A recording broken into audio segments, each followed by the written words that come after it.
Hello दोस्तों, स्वागत है एक बार फिर से आप सभी का अपने चैनल HR4U में नई वीडियो के साथ। 10th क्लास का चैप्टर नंबर 7 में आज आपको पढ़ाने जा रहा हूं, जो कि बहुत ही इंटरेस्टेड कहानी है। एकदम फिल्मी टाइप से दर्शाया गया और मैं जब आपको पढ़ाऊंगा तो आपको बहुत ही मज़ा आने वाला है।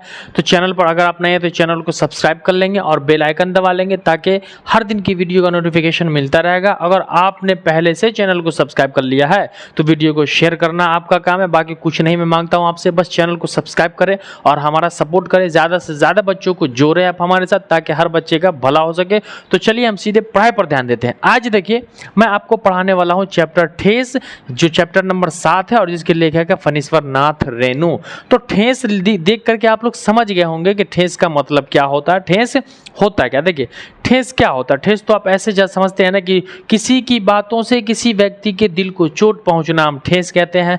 आपको किसी ने कुछ ऐसी बात कह दी जो आपके मन को न भाया तो आपके मन को ठेस लग गया, आपको बुरा लग गया, उसी को हम ठेस कहते हैं। तो ये कहानी बहुत ही फिल्मी कहानी है। इसमें कभी कभी आप ये भी देखते होंगे कि हम चलते हैं तो पाँव में ठेस लग जाता है, तो वो भी चोट ही होता है। लेकिन जब किसी की बातों से हमें ठेस लगता है ना, तो वो हमारे दिल को लगता है और फिर वहाँ जाना या फिर उस आदमी से बात करना संभवतः मतलब कैंसिल हो जाता है कि नहीं यार, उसकी बातों से मेरा दिल टूटा है, तो फिर नहीं जाना चाहिए। तो इसी में सिरचन के जो है ना, वो लोगों की बातों से दिल टूटता है। तो चलिए हम पढ़ते हैं। सबसे पहले देखिए जो सिरचन था ना, इस कहानी का मुख्य पात्र सिरचन है, यहाँ का हीरो सिरचन है।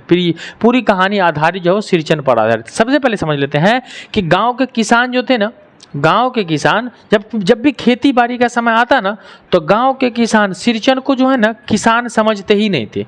उनको नहीं समझते थे कि ये भी एक किसान है। लोग उसको बेकार ही नहीं बेगार समझने लगे थे। सिरचन को किसान जो गांव के थे वो बेकार ही नहीं बेगार समझते थे। कहीं खेती बाड़ी में काम होता तो कोई भी किसान सिरचन को लेके किसी काम के लिए जाता ही नहीं।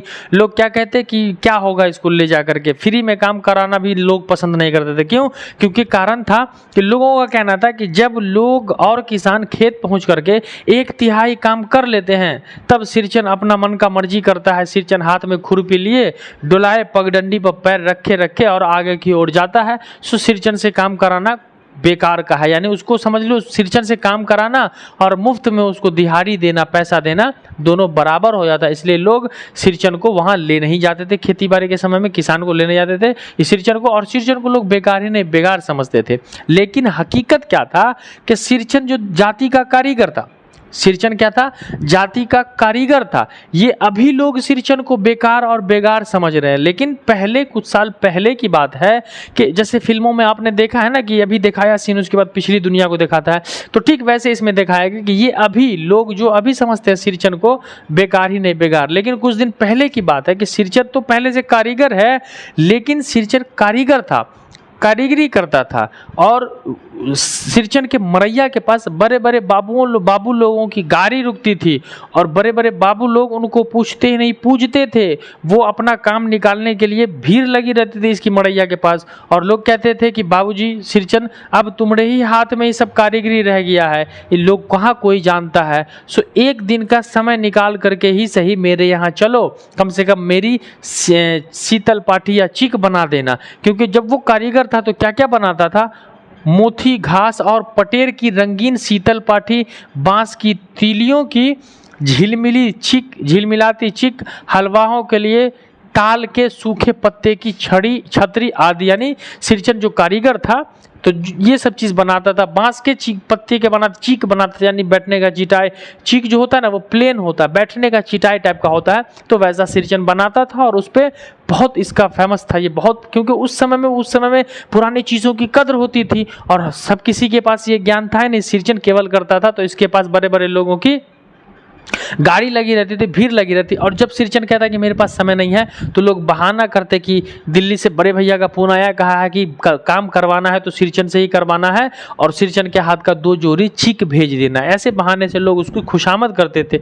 तो लेकिन एक चीज था क्या कि सिरचन को काम कराने के लिए, अच्छा सिरचन के घर में कोई रहता नहीं था, सिरचन की पत्नी थी वो मर चुकी थी, उसके परिवार में कोई नहीं था, सिरचन अकेला रहता था, इसीलिए सिरचन काम करने का पैसा नहीं लेता था। ये सबसे बड़ी बात है, सिरचन काम करने का किसी से कोई पैसा नहीं लेता था, बस जहां गया तो उसे खाना अच्छा मिलना चाहिए। भैया जब भी सिरचन को काम करने का बुलाने का मतलब है कि उसको खाना अच्छा देना चाहिए, तभी सिरचन काम करेगा, नहीं तो नहीं करेगा। तो सिरचन को खाना अच्छा मिलना चाहिए, और खाने में क्या क्या चाहिए देखिए, तली बघारी तरकारी होनी चाहिए, दही की कढ़ी होनी चाहिए, यानी ये सब देखो फेमस, इसकी मतलब देखो तली बघारी तरकारी होनी चाहिए फ्राई एकदम तेल में, और दही की कढ़ी होनी चाहिए, फिर मलाई वाला दूध होना चाहिए, और घी का खखोरन आदि, ये सब सिरचन को खाने में मिलना चाहिए, मिलना ही चाहिए। अगर ये सब नहीं मिला तो उसको काम में मन लगेगा ही नहीं और वो काम नहीं करेगा। तो सिरचन को बुलाने का मतलब है, आप भी अगर सिरचन को अपने घर पे बुलाएंगे तो खाना अच्छा बना लेंगे। तो एक बार क्योंकि इसको खाना अच्छा नहीं मिलेगा तो इसको काम में मन नहीं लगेगा, इसका मतलब कि इसको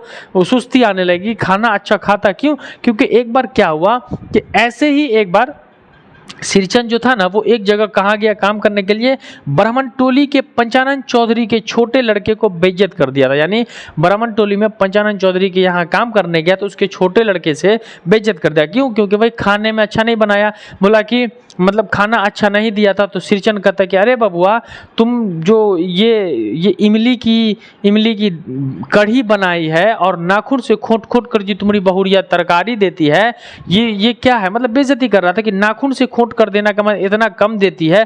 सो सिरचन भूखा नहीं है, सिरचन को ऐसा बहुत देने वाला, और उसको बेइज्जत कर देता है कि इमली की कढ़ी दढ़ी जो है वो हम कुम्हार की पत्नियां ही बनाती थी, तुम्हारे घर में कहाँ से ये सब आ गया। यानी सिरचन उसकी बेइज्जती कर दिया कि तुम खाना अच्छा नहीं था। क्यों, क्योंकि इसको खाना चाहिए। और यही नहीं, इसके अलावा और क्या कहा गया कि एक बार फिर सिरचन ने कहा गया कि एक और आदमी को बेइज्जती कर दिया था, महाजन टोली के भज्जू महाजन, यानी महाजन टोली में भज्जू महाजन की बेटी सिरचन की बात सुनकर तिलमिला उठी थी। यानी सिरचन के बीच और महाजन टोल के भज्जू महाजन की बेटी के बीच जो है तो वो बाता बहस हो जाती है, जिसके कारण वो मुंह फुला लेती है और जा करके अपने बाप से कह देती है, क्योंकि वहां पर कहा था कि बबुनी तुम जो समझ रही हो कि एक गिलास खेसारी का सत्तू पिला करके इतना बड़ा काम कर लेंगे, तो ऐसा नहीं होता है। तो ये बात जा करके वो बाप को कह देती है। ठीक है, उसके बाद क्या कह रहा है कि ये जो फणीश्वर नाथ रेणु है ये इस कहानी में ये भी इन्वॉल्व है। तो छोटी दीदी जो मतलब मानू जो होती है वो फणीश्वर नाथ की बहन है। देखिए उसके बाद क्या कह रहा है कि फणीश्वर नाथ रेणु की सबसे छोटी बहन मानू, किसकी, मानू की विदाई थी। किसकी विदाई थी, मानू की विदाई होने वाली होती है। यानी फणीश्वर नाथ रेणु की सबसे छोटी बहन जो होती है मानू, उसकी विदाई होने वाली होती है। जब फणीश्वर नाथ रेणु की सबसे छोटी बहन मानू की सबसे छोटी जो होती है मानू की विदाई होने वाली होती है, तो उसकी माँ कहती है कि जा सिरचन को बुला ला। तो सिरचन को बुला ला तो फणीश्वर नाथ रेणु कहते हैं कि माँ पहले ये बताओ कि सिरचन को खाने में क्या क्या दोगी, क्योंकि खाना उसको अच्छा चाहिए काम करवाना।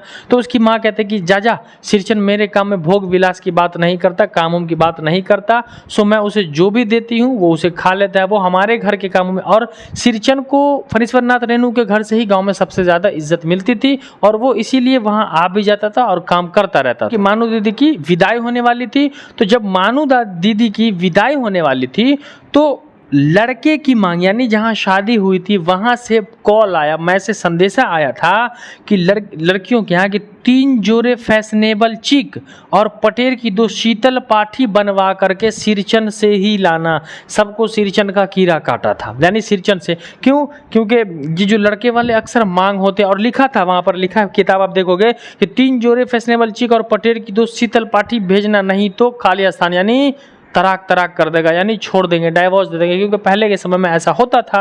तो क्योंकि फणीश्वर नाथ रेणु की सबसे छोटी बहन थी तो उसकी माँ ने कहा कि ठीक है कोई दिक्कत नहीं है, हम बनवा करके देंगे। सिरचन को बुलाता है और सिरचन जो है अपने काम में मगन हो जाता है। लेकिन सिरचन की एक आदत थी कि जब वो काम में मगन हो तो उसको ये तली बघाड़ी दाल न मिले चलेगा, लेकिन किसी की बात कड़वी नहीं होनी चाहिए, किसी की उसको कोई कड़वी बात बोलेगा नहीं, वो बोलेगा तो काम को छोड़ करके वो भाग जाता था। तो होता है क्या कि वो सिरचन अपने काम में मगन बनाता रहता है और शादी मतलब माहौल शादी ब्याह टाइप का हो जाता है रुखसती का। तो उस समय क्या होता है कि सिरचन अपने काम में मगन रहता है, सिरचन अपना काम करता ही रहता है कि उसी समय, यानी उसी समय जब भाभी होती है वहाँ, तो भाभी कहती है कि क्योंकि सिरचन को फणीश्वर नाथ रेणु की माँ कहती है कि ए सिरचन देख, तेरे लिए हम मतलब कि दही की खखोरन बना रहे हैं, उसे आज तुम्हें अच्छा खाना मिलेगा और इस बार मैं तुम्हें मोहर छाप वाली धोती भी दूंगी। तो सिरचन कहता है कि ठीक है काकी, इसी सुगंध को सूंघ कर तो मैं आया हूँ, सो मोहर छाप वाली धोती तो बात की बात है। और वो सिरचन काम करने बैठ जाता है। जब काम कर लेता है तो उस घर में एक ठो भौजाई होती है, सिरचन की भाभी होती है। तो वो सिरचन की भाभी जब ये बात सुन लेती है तो सिरचन की नहीं, मानू की जो भाभी होती है ना, मानू की भाभी जो होती है वो ये बात सुन लेती है कि 8 रुपए वाली मोहर छाप वाली धोती दे दे। तो सिरचन की मतलब कि मानू की जो भाभी होती है वो पर्दे में आकर के सिरचन को सुना करके कहती है ऐसे कि मतलब कि अगर मैं समझती कि मोहर छाप वाली धोती देने से ही इतना अच्छा चिक और शीतल पाठी बनता है, अगर मुझे पहले मालूम होता तो मैं भी अपने भाई को बोल करके सिरचन को धोती मोहर छाप वाली देती, ताकि मुझे भी अच्छा बना करके देता। तो वहाँ पर सिरचन क्या जवाब देता है, वहाँ पर सिरचन जवाब देता है कि बबुनी, यानी बहू को कहा जाता है कि देखो बबनी, ये जो तुम समझ रही हो कि मोहर छाप वाली धोती देने से इतना अच्छा चिक फैशनेबल शीतल पाठी बना दिया है, तो तुम्हारी भूल है, ऐसा कुछ नहीं है। चूँकि हम बना जो रहे हैं तो वो जो मानू दीदी जो है चाची की सबसे छोटी लड़की है, इसीलिए मैं बना रहा हूँ। और छोटी लड़की के साथ साथ मानू दीदी का घर वाला जो है वो ऑफिसर है, अफसर आदमी है, इसीलिए मैं मानू दीदी के लिए स्पेशल बना देता हूँ। वरना मोहर छाप वाली धोती क्या, रेशमी कुर्ता देने से भी ऐसा चिक और शीतल पाठी नहीं बनता है। सो इस भूल में मत रहना। बस यही बात जो होती है वो भाभी को बुरा लग जाता है। क्यों? क्योंकि भाभी जल रही थी कि ननदिया को जो है अच्छा मिल रहा है। और जलन तो ननद भौजाई, ये ससुरा पारिवारिक मामला तो होबे करता है। लोचा औरत पूरे संसार को बर्बाद करके रखी हुई है, परिवार को। तो भाभी वहाँ पर जल जाती है मानू की खुशी को देख करके। तो अब होता है क्या है कि जो भाभी होती है सिरचन की इस बात से जा करके रुस जाती है और जा करके अंदर चली जाती है, बैठ के रोने लगती है। लेकिन फिर अगला दिन होता है, सिरचन अपने काम में मगन, खाने पीने की धुन नहीं रहती।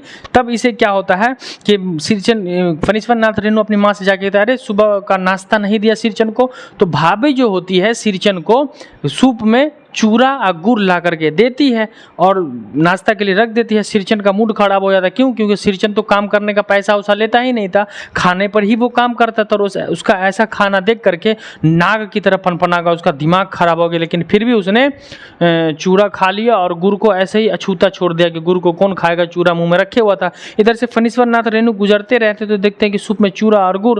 तो माँ को जाके कहता है कि अरे माँ, ये सिरचन को आज नाश्ता किसने दिया? तो माँ कहती है कि छोटी बहू ने दिया है। तो बोले कि अरे ये तुमको पता है ना कि ये चूरा गुड़ नहीं खाता है। तो फिर सिरचन की माँ कहती है, ये फणीश्वर नाथ रेणु यानी लेखक की माँ कहती है कि अरे बहू, वो थोड़ा सा बूंदिया यानी बुनिया जो 15 अगस्त में खाते बुनिया थोड़ा सिरचन को दे दो। तो सिरचन सुन लेता है, तो कहता है माँ जी मतलब कि मैं बुनिया नहीं खाता हूँ। और फिर क्या होता है कि मझली बहू जो होती है वो एक मुट्ठी बुनिया ला करके सिरचन के सूप में यूँ फेंक के चली जाती है। सिरचन गुस्से से और तलमला जाता है और मुँह में चूरा रहता है, चूरा खा के पानी पी के, और उसके बाद मझली भाभी को कहता है कि वो बहुरिया, क्या तुम्हारे मायके से जो बुनिया आता है या कोई भी पकवान आता है तुम ऐसी हाथ खोल के बांटती हो, यानी ताना करते होगा कि इतना इतना सा देती हो जो मुझे ये दिया है। बस भाभी को ये बात का बुरा लग गया। और भाभी, उस घर में एक चाची रहती थी, भाभी और चाची दोनों जलील करती थी सिरचन को। किसको? सिरचन को, ताकि वो छोड़ के भाग जाए, मानू दीदी का शीतल पाठी ना बन सके। लेकिन यहाँ तक सिरचन, और उसके बाद भाभी जा करके ना घर में रोने लगी चाची के यहाँ पर। तो चाची फिर जा करके फणीश्वर नाथ लेखक की माँ को कहती है कि बताइए, ये छोटी मुँह बड़ी बात, छोटी जाति का लोग होता है, बात ठीक थी, लेकिन किसी के नैहर ससुराल की बात करने की क्या बात थी? बस ये बात जो होता है क्या कि लेखक की जो मझली भाभी होती है वो रोने लगती है। और फिर लेखक की माँ इस बात को सुन लेती है, आती है और सिरचन को डांट देती है कि सिरचन, तू यहाँ काम करने आया है या बहू से बदकुटनी करने के लिए? तू काम कर, अपना चुपचाप काम में ध्यान लगा और किसी से कोई बात नहीं करने। लेकिन सिरचन की गलती यहाँ होती नहीं है, फिर भी सिरचन बर्दाश्त करके काम में मगन रहता है, अपना काम करने लगता है वो बेचारा। अब काम करता तो शादी ब्याह का माहौल होता है, इधर उधर जो होता है काम चलता रहता है। उसी बीच में क्या होता है कि मेहमान आए होते हैं, तो मानू दीदी अपने हाथ में ले करके पान का बीरा और जाते रहते हैं मेहमान को देने के लिए। तो मानू दीदी क्या करती है कि उसमें से एक पान का बीरा उठा करके सिरचन को दे कहते कि लीजिए सिरचन दादा पान खा लीजिए। और शादी ब्याह का माहौल है, सो घर में 10 तरीके के लोग होते हैं, 10 तरीके की बात होती है, किसी की बात का आप जवाब मत दिया कीजिए। सिरचन पान खा लेता है और पान खाता रहता है। उतने में उधर से चाची निकल के आती है। चाची निकल के आती है तो सिरचन जो होता है वो चाची को कह बैठता है कि चाची जरा अपना गमकौआ जर्दा तो देना। बस चाची ऐसे खिसियानी होती है काम धंधा करके, चाची का मूड खराब हो जाता है। चाची वहाँ पर आके सिरचन को डांट देती है, कहते कि बड़ा आया गमकौआ जर्दा खाए वाला, कभी खाया है गमकौआ जर्दा। बस इतनी ही बात थी कि चाची खिसिया गई। और चाची ऐसे तो काम धंधा से झिलमिलाई थी, बोली मस्खरी करता है, बड़ा आया है गमकौआ जर्दा खाने वाला, कभी देखा है। बस ये बात जो थी सिरचन को बहुत बुरी लगी, क्योंकि सिरचन भी सुबह से बर्दाश्त करता आ रहा था। सिरचन का मूड सनक गया। सिरचन उठा, पान खान रहा था, कुल्ली किया, पान पिछवाड़ा में थूक के निकल गया। घर के पीछे जो पान था वो कुगलदान फेंक करके, और वो निकला अपनी हौसली टेंगाड़िया पकड़िया लेकर के सीधा चलता बना और वो चला गया। अब सब देखते ही रह गए, उदास हो गए। लेकिन इसके जाने के बाद जो लेखक थे फणीश्वर नाथ रेणु, वो सिरचन के घर जाते हैं और सिरचन देखा कि लेटा हुआ, तो कहता कि सिरचन काका चलो बना दो ना। तो बोले ना बबुआ अब नहीं, पूरे गांव में सबसे ज्यादा हमको तुम्हारे ही घर से इज्जत प्रतिष्ठा मिलती थी, आज तुम्हारे घर वालों ने भी हमें बेइज्जत कर दिया। और जो शीतल पाटी पर सोए हुए थे वो उसकी पत्नी बना करके दिए थे, उसको छू करके कसम खाते हैं कि कसम खाते हैं इस शीतल पाटी की कि आज के बाद हम नहीं करेंगे। और अपनी बीवी को वहां पर गरिया आता है कि ससुरी मरने को तो मरी, ये बोझ हमको डाल दे गई। क्यों? क्योंकि सिरचन काम क्यों करता था, उसे खाने बना के देने वाला कोई नहीं था। और ये बात सुनकर के फणीश्वर नाथ रेणु जो लेखक होते हैं वो भी सिरचन के पास से आ जाते हैं और कहते हैं कि कोई बात नहीं है। मानू दीदी को कहते हैं कोई बात नहीं है बाबू, तुमको हम नया बाजार से खरीद देंगे, ला करके देंगे। और जब मानू दीदी की विदाई के समय आता है तो स्टेशन पर सब चले जाते हैं, उसको स्टेशन पर विदाई देने लगते हैं। ट्रेन खुलने ही वाली होती है, ट्रेन जो होता है वो खुलने ही वाली होती है। गेट जैसे बंद होने वाला होता है कि सिरचन दौड़ता हाँफता हुआ आता है और कहता है कि फणीश्वर नाथ रेणु लेखक को कहता है कि मानू दीदी आवाज़ लगाता है, ठीक ऐसे जैसे कि दिलवाले दुल्हनिया ले जाए में शाहरुख खान को और काजल को दिल जले में DDLJ में दिखाया जाता है काजल, वैसे ही कहता है कि दरवाजा खोलो 1 मिनट के लिए। तो सिरचन फणीश्वर नाथ रेणु गेट खोलता है, सिरचन सीधा अंदर जाता है और मानू दीदी को, और वो एक बोझा लिए होता है, मतलब कि एक बंडल लिए होता है और वो बंडल मानू दीदी को दे देता है। और मानू दीदी देखते तो कहते अरे सिरचन दादा आप, तो सिरचन को भी बड़ी प्रसन्नता होती है और मानू दीदी को भी बड़ी खुशी होती है। और वो सिरचन वो जो शीतल पाठी जो कहा था कि उसके देने वाले हैं फैशनेबल छिक और शीतल पाठी, वो सिरचन बना करके लाता है और मानू को दे देता है। मानू बहुत खुश होती है और मानू दीदी जो होती है वो अपने जेब से यानी अपने पास से मोहर छाप वाली धोती का दाम देने लगती है कि लो सिरचन काका ये रख लो। तो सिरचन कहता है कि ना बहुरिया ना बाबूनी, ये हमारी तरफ से सिरचन की तरफ से भेंट समझो, और गाड़ी खुल जाती है। ये कहानी यहीं पर समाप्त हो जाती है। तो देखा आपने कैसे फिल्मी स्टाइल में मैंने आपको कहानी पढ़ाया, पूरी कहानी आपको समझ में आ गई। मैं आई थिंक कि आपको पूरा याद रहेगा पूरी कहानी। तो ये थी आपकी सिरचन। तो आपने देखा कि लेखक के दिल को ठेस क्यों नाम पड़ा, क्योंकि चाची की जली कुटी बात, चाची जो कहते थे कि बड़ा आया गमकौआ जर्दा खाने वाला बाप जिंदगी में कभी खाया, ये बात लेखक को गढ़ जाती है। और यही बात जो ठेस, इसीलिए इस कहानी का नाम ठेस रखा गया है कि लेखक को, तो सवाल बहुत ईजी है कि लेखक को किसकी बातों से ठेस लगा, तो काकी की बातों से ठेस लगा। लेखक ने गमकौआ जर्दा किससे मांगा, तो मानू दीदी से चाची से मांगा। मानू दीदी कौन थी, तो लेखक की छोटी बहन थी, है ना। ये ऑब्जेक्टिव आप क्लियर पूरा चैप्टर को देखोगे तो आपको पूरा का पूरा समझ में आ ही जाएगा, क्योंकि मैंने पढ़ाया ही है। और आई होप कि आपका पूरा क्वेश्चन आंसर सब क्लियर हो गया होगा। अगर इसके बाद भी अगर आपको कमेंट मतलब कि आपका कोई प्रॉब्लम रह जाता है तो कमेंट सेक्शन में पूछ सकते हैं आप। और ज़्यादा से ज़्यादा वीडियो को अपने दोस्तों को शेयर करें और सब्सक्राइब करवाएं, ताकि ये HR फैमिली बढ़े और मैं और अच्छे से पढ़ाऊँ आपको। क्योंकि पढ़ाने में क्या लगता है हमें, आपको क्या जाता है, आपको तो बस एक सब्सक्राइब मांगता हूँ मैं आपसे, और ये सब्सक्राइब के अलावा और मैं आपसे कुछ नहीं मांगता हूँ। तो ऐसे ही बने रहे हमारे चैनल के साथ, चैनल को सब्सक्राइब करते रहे, लाइक करते रहे और शेयर करते रहे। तो दीजिए अपने हस्तांतरण को इजाजत, मिलते हैं हम इसी उत्साह और इसी जोश के साथ अगले क्लास में। तब तक के लिए जय हिंद, वंदे मातरम।